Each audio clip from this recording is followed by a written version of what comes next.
Start करते हैं बेटा ग्रेविटेशन से। ग्रेविटेशन में हमने न्यूटन्स लॉ ऑफ ग्रेविटेशन पढ़ा था लास्ट क्लास में, और कंक्लूजन ये था कि दो पार्टिकल्स के बीच में जो फोर्स है वो फोर्स डायरेक्टली प्रोपोर्शनल होती है to the product of masses and inversely proportional है to the square of distance between them. इसके बेसिस पे हमने मल्टीपल ऑब्जेक्ट्स के बीच में भी फोर्स फाइंड करना शुरू किया। लास्ट में एक क्वेश्चन आपको दिया था, देखिए मैं एक बार फिर से वो करके देता हूँ, सब लोगों ने नहीं भेजा करके। अगर हमारे पास एक स्क्वायर है, इस स्क्वायर के चारों कॉर्नर्स पे we have certain particles like, identify करने के लिए M1 M2 M3 M4 बोल देंगे। So A B C and D।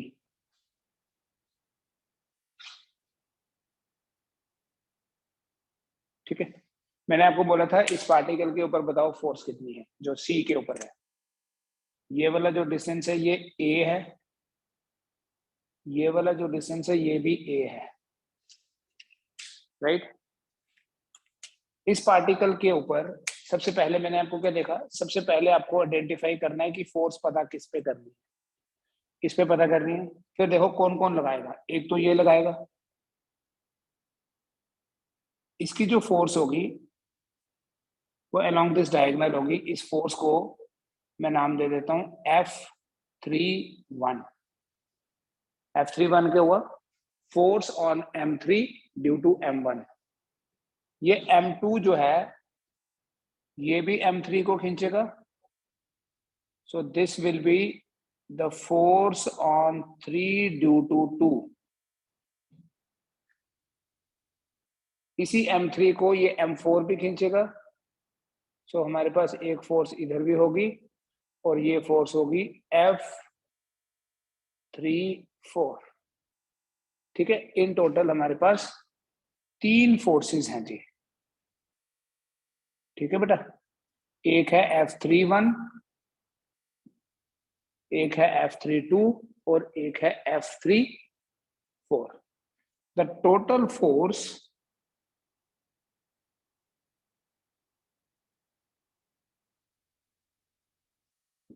acting on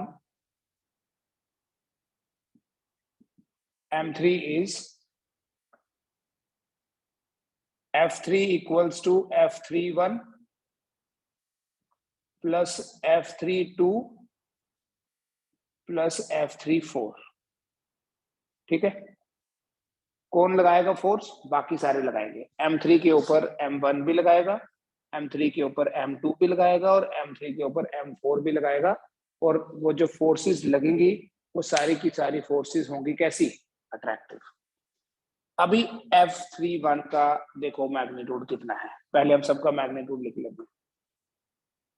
F31 का मैग्नीट्यूड होगा G M1 M3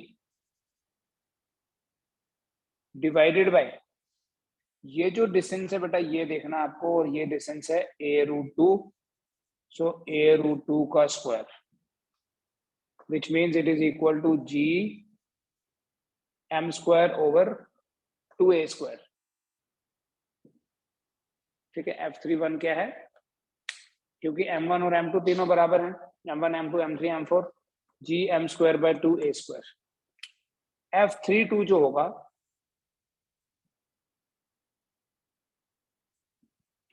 डिस्टेंस, ये वाला डिस्टेंस लिखा मैं, हर एक साइड अगर A है तो diagonal will be A√2। F32 जो होगा that will be equal to G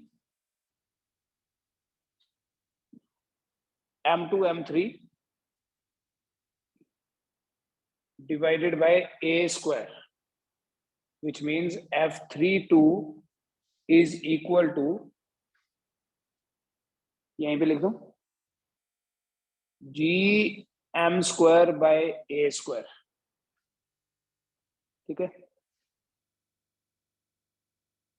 similarly जो F34 होगा वो भी ऐसे ही होगा, G M square by A square। अब the question arises हम 3 का रिजल्टेंट कैसे निकालें? 1 2 3 फोर्सेस हो गई, तीनों का रिजल्टेंट तो डायरेक्टली तो निकाल नहीं सकते, तो पहले F34 और F32 जो कि आपस में परपेंडिकुलर हैं, since F32 and F34 are perpendicular to each other, therefore उनका जो रिजल्टेंट होगा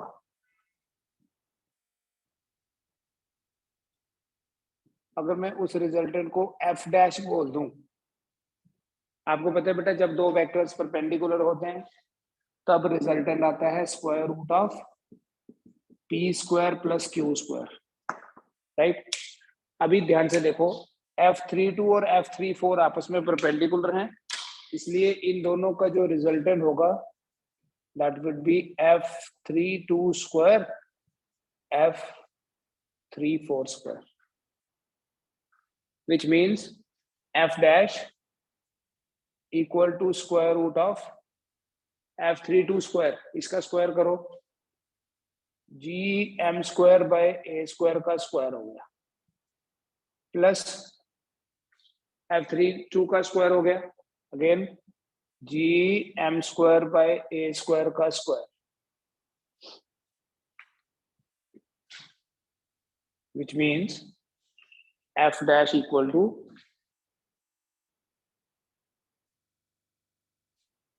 2GM square by A square and then this whole square, F dash हमारे पास आ जाएगा GM square by A square root 2,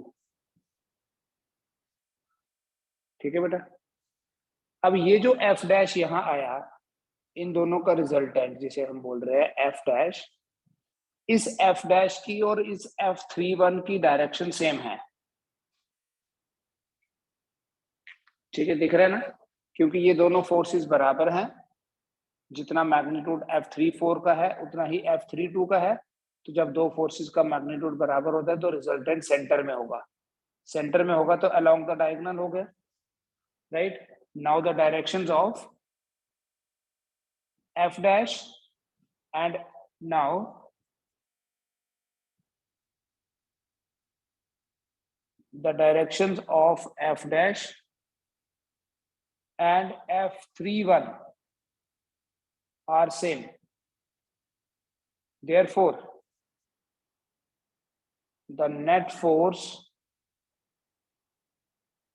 acting on M3 is F3 equal to, देखो F31 और F dash की डायरेक्शन सेम है, again direct use करें, अगर दो वेक्टर्स की डायरेक्शन सेम होती है तो रिजल्टेंट P प्लस Q होता है, याद है, resultant equal to P plus Q, so P plus Q मतलब जितना F31 का मैग्नीट्यूड है प्लस जितना हमारे पास F डैश आया, so if you substitute these values and F3 find कर लें तो आपके पास ये बनेगा, therefore F3 is equal to F31 कितना आया था, ये दोनों के बीच में था, GM square divided by 2A square plus GM square by A square root 2, तो आप GM square by A square common ले लो, GM square by A square common ले लो, 1/2 प्लस रूट 2, ये आंसर है इसका, ठीक है, चेक करो इसको एक बार।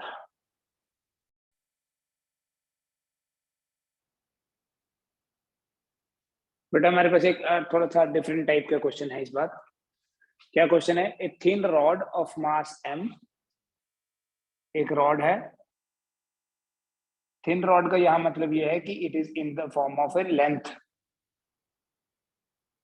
इसका मास है m और इसकी लेंथ है l, is bent in the form of a semi circle, इसको बेंड कर दिया एक सेमी सर्कल की फॉर्म में, is bent in the form of a semi circle as shown in figure, calculate the force between this rod, ये वाली, and A particle of mass m, और उस पार्टिकल को कहाँ रखा है? एट द सेंटर, यहाँ पर है O पॉइंट, मान लीजिए इस O पॉइंट पे एक पार्टिकल है जिसका मास m है, it is placed at the centre of curvature of this. ठीक है, क्या इसमें डिफरेंट फीचर है, क्या इसमें अलग है क्वेश्चन में? आप ये देखो, हमारे पास बेटा ये जो एक्सप्रेशन है F equals to G m1 m2 by R square, बेटा ये जो एक्सप्रेशन है, इस एक्सप्रेशन में m1 और m2 जो है, these are two point objects. m1 और m2 के हैं, दो स्मॉल पार्टिकल्स हैं, लेकिन ये जो हमारे पास रॉड है, ये आपके पास एक डिस्ट्रीब्यूटेड मास है, मतलब पॉइंट ऑब्जेक्ट नहीं है। तो इस प्रॉब्लम को कैसे एनालाइज करना है वो समझो बेटा। जब भी इस तरह की सिचुएशन आएगी जिसमें आपको कोई कंटिन्यूअस मास दिया, कंटिन्यूअस है ना, कंटिन्यूअस मास दिया होगा, you take a small element of it.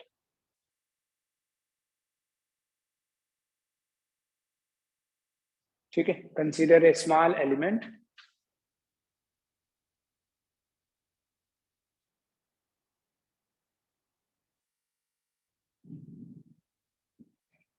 of the ring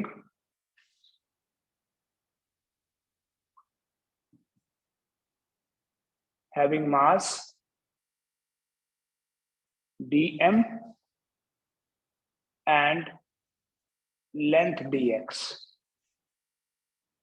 छोटा सा एक एलिमेंट जिसका मास है dm और लेंथ है dx। The force between this element and m is, m ये है, देखना यहां से इसके दोनों एंड से इसको ज्वाइन कर लो, तो इस एलिमेंट के बीच में जिसका मास है dm और इस पॉइंट ऑब्जेक्ट के बीच में जो फोर्स है, लेट अस से ये फोर्स है df, ये होगी बेटा फोर्स की डायरेक्शन। डायग्राम बनाना अच्छे से, ये होगी फोर्स की डायरेक्शन। अगर मैं बोलूं कि ये वाला एंगल है थीटा, बाद में यूज करेंगे, पहले देखो ये df कितना होगा, therefore df will be equal to g m into dm divided by r square.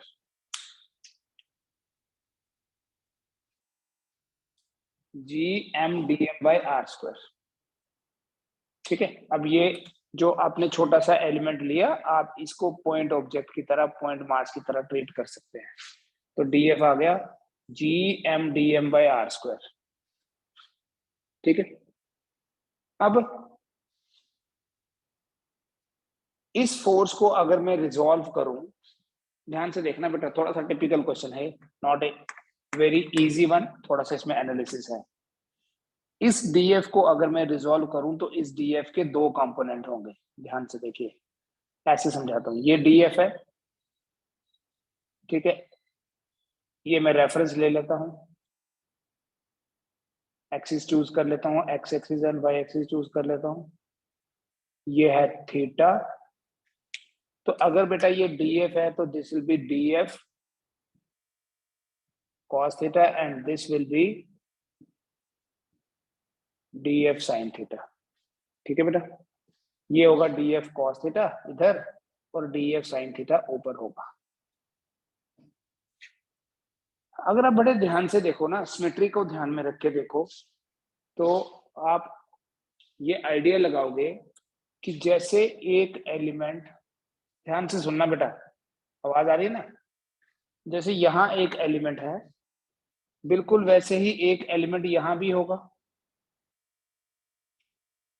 ठीक है, तो इस एक एलिमेंट के कारण जब यहाँ पर फाइंड करने लगेंगे, तो फिर से ऐसे बोलूंगा ये df है, ये थीटा है, तो इधर होगा df cos थीटा और ऊपर होगा df sin थीटा। ठीक है, this df can be resolve, मैं पूरा सोल्यूशन देता हूं आपको, रिजॉल्व्ड इनटू टू कंपोनेंट्स। और वो कंपोनेंट्स क्या होंगे, D F cos theta and D f sine theta, जैसा कि यहाँ फिगर में दिखाया हुआ है, D F cos theta and D f sine theta. ठीक है जी। अब अगर सिमेट्रिकली मैंने आपको क्या बोला, देखिए इसको, तो जो कॉस कंपोनेंट्स हैं, एक कॉस कंपोनेंट इधर है, इसका कॉस कंपोनेंट इधर होगा, कॉस कंपोनेंट्स तो कैंसिल हो जाएंगे। The net force F equals to integration of d f sine theta. पता चला कैसे? लिखने की जरूरत नहीं है। जैसे यहाँ डी एफ है, इधर भी डी एफ होगा, इधर होगा कॉस और इधर होगा साइन। कॉस कंपोनेंट तो कैंसिल हो जाएंगे, साइन कंपोनेंट्स ऐड हो जाएंगे। और जब आपने कॉन्टिन्यूस एडिशन करना होता है, मतलब यहाँ यहाँ हर कहीं एलिमेंट्स है ना, हर कहीं एलिमेंट्स हैं, तो हम कॉन्टिन्यूस एडिशन करते हैं with the help of integration. ठीक है। लाइकवाइज अब यहाँ पर आपके पास थीटा आ गया, अभी लिखना नहीं है, यहाँ तक लिखा आपने। इस डीएम को मैं एक्सप्रेस कर सकता हूं इन टर्म्स ऑफ थीटा। देखना कैसे, अगर मैं बोलूं कि ये एंगल डी थीटा है, ऐसे है सिचुएशन, थोड़ा सा मैं मैग्नीफाई करके बताता हूं, थोड़ा एनलार्ज करके बताता हूं। ये है डी एक्स, मास है डीएम, ये है डी थीटा और ये है आर। आर मतलब रेडियस तो कहीं से भी देखो आ रही है, और बेटा ये मैंने थीटा लिया हुआ। तीसरी डायग्राम भी चाहे बना लो आप इसको समझने के लिए। साइन थीटा जो है हमें बाद में यूज करना है, बट पहले यहां लिखो, here D theta is equal to, देखो angle is equal to arc by radius, तो D theta is equal to D X by R. ठीक है, theta equal to arc by radius, this means D X कितना होगा, R D theta. ठीक है, देखो DM और डीएक्स कैसे रिलेट करने हैं। ये हमारे पास जो रॉड है, इसका मास पर यूनिट लेंथ कितना है दिया हुआ बेटा, इसका मास है m, लेंथ है l। तो लीनियर मास डेंसिटी का कॉन्सेप्ट आपको पता है, आप इसको dm बाई dx भी लिख सकते हो और m बाई l भी ले सकते हो। याद करो, इसी को हम लैम्डा भी बोल सकते हैं। मास पर यूनिट लेंथ कहीं से भी ले लो। तो उस केस में आपका ये जो dm है, dm बनेगा, ये बीच वाला पार्ट, ये लैम्डा छोड़ ही दो, dm बनेगा m बाई l dx। ठीक है, तो यहां तक लिख लिया ना आपने, इसको बाद में यूज करता हूं। df क्या हो गया, g m into d m की जगह क्या आ जाएगा। थोड़ी सी इसमें कैलकुलेशन ज्यादा इन्वॉल्व है, बट इसका ये मतलब नहीं है कि हम इस तरह के क्वेश्चंस को छोड़ ही दें क्योंकि ये लेंथी है या मुश्किल है, या जिस मर्जी तरीके से आप इसको बोल दो। D f is equal to G M into M by L d x, और फिर डी एक्स की जगह क्या लिखोगे, M M by L R square, ये एल इधर आ जाएगा, डी एक्स की जगह क्या लिखोगे, आर डी थीटा। ठीक है, और फिर फाइनली आपका जो टोटल फोर्स है, रिजॉल्व कर लिया आपने, टोटल फोर्स होगी F integration of d f sine theta, so that would be equal to, ये एक आर भी कैंसिल हो जाएगा। ठीक है, आप लिखना ऐसे, G M M by L R sine theta d theta, और ये इंटीग्रेशन का सिंबल डाल दिए। इधर तक कर लो पहले, इसमें कोई डाउट है तो पूछो।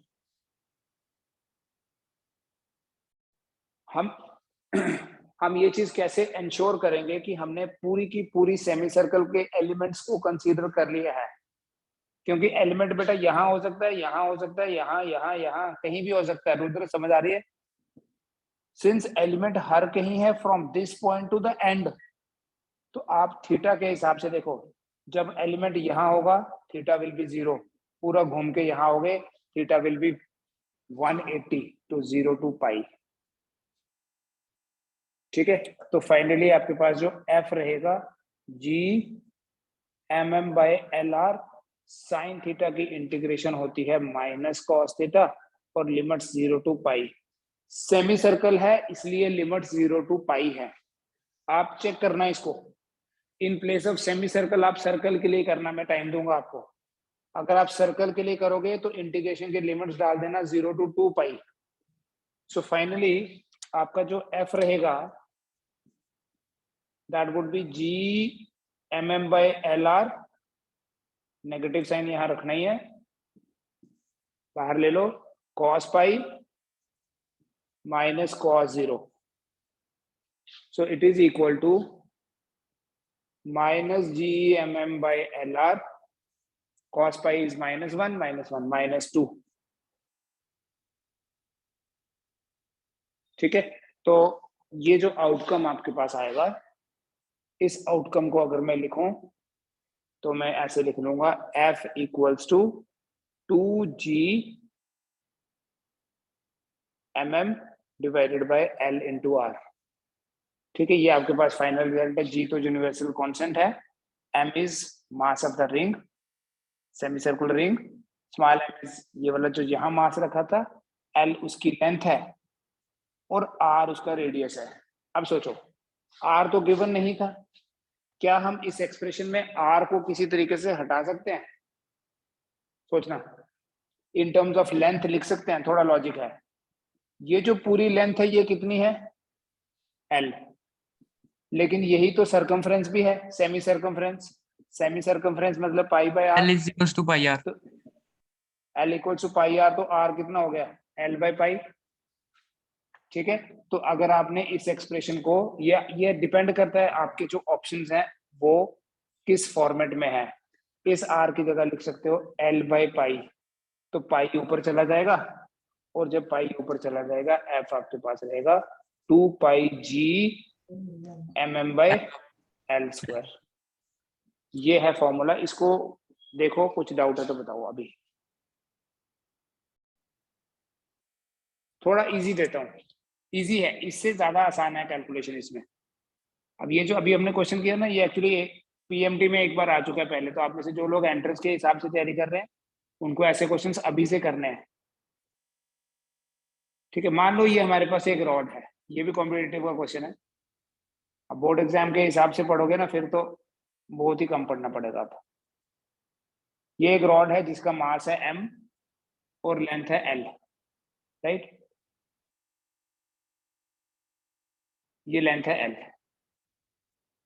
इसके एक एंड से a डिस्टेंस दूर एक पार्टिकल है जिसका मास है स्मॉल m। तो कैलकुलेट, क्वेश्चन क्या है? Calculate force between A rod of mass m and length l and a point object of mass small m, और ये डिस्टेंस दिया है बेटा a। यहां आप सेंटर ऑफ मास का कॉन्सेप्ट क्यों नहीं लगा सकते? यहां हर एक एलिमेंट का जो डिस्टेंस है वो डिफरेंट है। अगर आपका एलिमेंट यहां होगा, इसका डिस्टेंस है a, और अगर यहां होगा तो उसका डिस्टेंस होगा l प्लस a। देखो कैसे करना है। अगेन बेसिक टेक्निक सेम है। अगर मैं यहां पर एक छोटा सा एलिमेंट ले लूं जिसकी लेंथ है dx और मास है dm, सर हम ट्राई करें, आप ट्राई करो, विल बी मच बेटर। तो df कितना होगा? g m dm divided bye, ये डिस्टेंस मुझे लेना पड़ेगा, सपोज x ले लूं, डिवाइडेड बाय x स्क्वायर। आप ट्राई करो जरा आगे, give it A thought at least. नहीं भी करना, क्वेश्चन नहीं भी होगा तो कोई प्रॉब्लम नहीं है, बट एटलीस्ट सोचो कैसे करें आगे।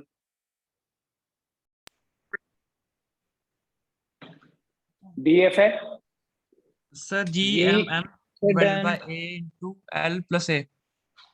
ठीक है, देखो अब हमने जब टोटल फाइंड करना है कैसे करेंगे? इस dm की जगह हम लिख सकते हैं, देखो dm डिवाइडेड बाय dx, इस छोटे से एलिमेंट का मास या टोटल का रेशो सेम होता है। ठीक है ना, जैसे देखो ये मेरे पास एक रॉड है, अगर पूरी रॉड का मास है 20 ग्राम और लेंथ है 10 सेंटीमीटर, ठीक है, तो हम बोलते हैं 10 सेंटीमीटर का मास 20 ग्राम है, तो मैं बोलूं 2 सेंटीमीटर का कितना होगा, आप सीधे बोल दोगे 4 ग्राम, तभी तो रेशो सेम रहेगी ना। तो dx लेंथ का मास अगर dm है तो l का m होगा। इससे आप ना पहले स्टेप में ही dm को m/l dx लिख लीजिए। dm को क्या लिख दोगे, m/l इंटू dx, उससे आपका जो df है वो बनेगा gm/x² इंटू m/l dx, या ऐसे लिखो df is equal to gmm/l dx x²। df is equal to gmm/x² l। अब जब आपको टोटल फोर्स पता करनी है, यहां रिजॉल्व करने की जरूरत नहीं है क्योंकि सभी df इसी डायरेक्शन में होंगे, इसकी किसी की भी देखो। जब आप टोटल फाइंड करोगे, ये चीज इंश्योर करनी है कि एलिमेंट यहां से लेके यहां तक कहीं पर भी हो सकता है, इनफैक्ट हर कहीं होगा, एक यहाँ होगा, यहाँ होगा, यहाँ होगा, तो x की वैल्यू चेंज हो जाएगी। अगर एलिमेंट यहां पर हुआ तो x होगा a के बराबर, और अगर एलिमेंट यहां हुआ तो x होगा l+a। वही आपकी इंटीग्रेशन की लिमिट बन जाएगी। ध्यान से देखियो अब, तो क्या कंक्लूजन निकालेंगे, f is equal to integration of df gmm/l, x variable है इसलिए इंटीग्रेशन के अंदर रखूंगा, और x की मिनिमम वैल्यू जब एलिमेंट यहां होगा तो a, और मैक्सिमम वैल्यू होगी l+a।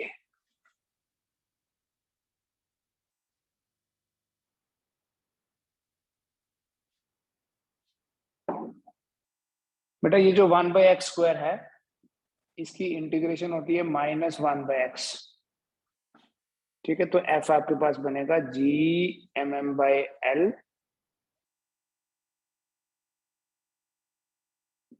-1/x a l+a। f is equal to -gmm/l 1/l+a -1/a।